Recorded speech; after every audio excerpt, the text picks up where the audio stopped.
Totoro, Totoro. Totoro, Totoro. He's Totoro.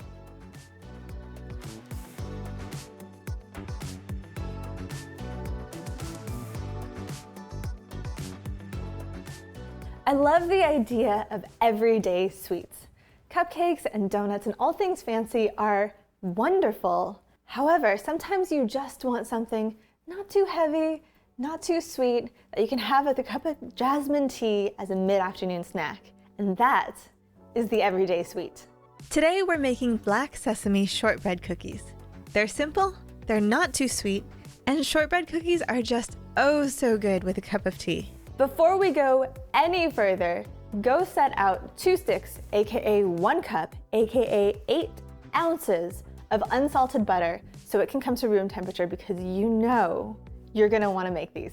You really cannot get any simpler than this recipe. Once the butter has come to room temperature, you're gonna wanna take a hand mixer or a stand mixer and beat it until it's nice and creamy.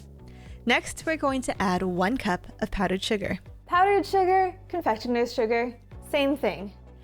If you've watched my videos, you've probably noticed that I never really sift my flour because I'm lazy. However, I always sift my powdered sugar. Powdered sugar really likes to clump, and while you might not notice it as much in the cookie, it's super noticeable in icing, which we will be making in a bit. You think it's gonna mix in when you whisk that icing, but it never does. Trust me, I've done it so many times. So take it from this lazy baker. Always sift your powdered sugar. Always. Add your powdered sugar and 1 teaspoon of kosher salt, diamond crystal please, and beat that into the butter until it's combined. Then we'll mix in 1 teaspoon of vanilla extract. I'm using homemade, but store-bought is totally fine. Add 1/3 of a cup of ground black sesame seeds. I bought pre-ground because I use it a lot, but you can also just take normal black sesame seeds and grind them up using a spice grinder or a coffee grinder or even a food processor. Just make sure not to over grind, because that's how you get sesame paste. And we just want ground sesame seeds. And lastly, 2 cups of all-purpose flour. Mix that all together and you'll end up with kind of a sandy dough.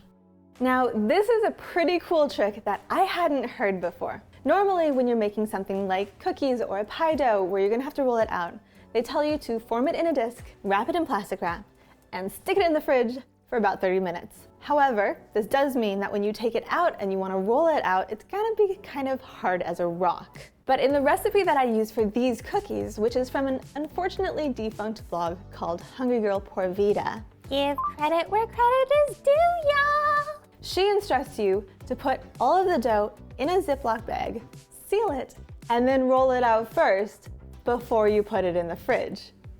That way when you take it out, it's already rolled out and ready to go. You can use either method, but either way, refrigerate your dough for at least half an hour. I left it in the fridge overnight and that worked just fine. Whenever you're ready to bake, take your dough out of the fridge, preheat the oven to 300 degrees Fahrenheit, and line 2 baking sheets with parchment paper. If you used the disc method, then take your dough out, unwrap it, roll it out, and cut out your cookies. However, if you used the Ziploc method, then all you have to do is cut away the Ziploc bag, cut your cookies, and you're ready to go. It's so easy! I know, I'm unreasonably excited about this. At this point, you can cut your cookies into any shape you like, but beware, it is crumbly as heck. So maybe avoid tiny or delicate shapes. I'm not that fancy, and I don't have cookie cutters in the shape that I wanted, so I just used a butter knife to cut my cookies into squares. I would have used a pizza cutter, but I seem to have lost mine. However you cut them, I would highly recommend using a spatula to transfer your cookies to the baking sheet, because even after refrigeration, they are super crumbly. But if your cookies are already breaking apart, do not worry. Just kind of like put them together on the baking sheet, because they will bake together and you will end up with whole cookies, even if they're already kind of falling apart right now. 20 minutes at 300 degrees Fahrenheit, and you've got your everyday cookies. But we couldn't leave it at that. I made the glorious mistake, it wasn't actually a mistake, of asking all of my TikTok followers what anime I should watch.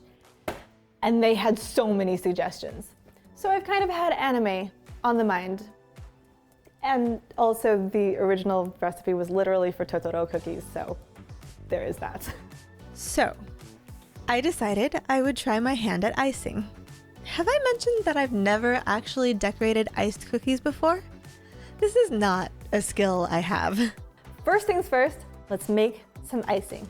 The original recipe used just plain icing for the white bits and melted chocolate for the dark bits. But I love playing with flavors, so I wanted to try to find some flavors that would complement the black sesame a little bit better. Remember what I said about sifting? No lumpy icing here. We're going to start off by sifting half a cup of powdered sugar into one bowl and a quarter cup of powdered sugar into another bowl. For the white colored icing, we're gonna make it ginger flavored. So to the bowl with the half cup of powdered sugar, add 1 to 2 tablespoons of ginger syrup. You want it to be pipeable but not liquidy, so start on the lower end and add more syrup as needed to get it to the right consistency. For the dark colored icing, well, this is black sesame shortbread. Why not take the opportunity to amp up the black sesame flavor even more? To the bowl with a quarter cup of powdered sugar, add a tablespoon of black sesame paste. This is going to be super thick, so add a teaspoon or 2 of milk until it's just thin enough to mix together and pipe. But again, we don't want it super liquidy. If you don't have ginger syrup or black sesame paste, you can totally make frosting with just powdered sugar and milk, or use melted chocolate. Now that we have our icing and our cookies have cooled completely, it's time to decorate. Please don't judge my piping skills. Pipe the white bit for the belly and the eyes on all the cookies first and let it set for a few minutes. Then you can use the dark frosting to add the centers of the eyes, the whiskers, nose, and the little carrots on the belly. Look, it's Totoro! I'm taking artistic liberties here, okay? But the important question is, how does it taste? If you've ever had that Chinese sweet mochi soup, where the mochi balls are filled with black sesame and the soup is flavored with ginger, this tastes just like that, but in cookie form. The cookie is not too hard, not too soft, and perfectly crumbly, just the way you want shortbread to be. By itself, the black sesame shortbread is not too sweet, so it would be easy to eat a whole bunch. But add the icing and it's just sweet enough to go perfectly with a cup of tea. Maybe the Totoro icing is a bit much for everyday sweets, but you know what? Sometimes you just need a little kawaii in your everyday. Thank you for watching my very first attempt at ever decorating cookies.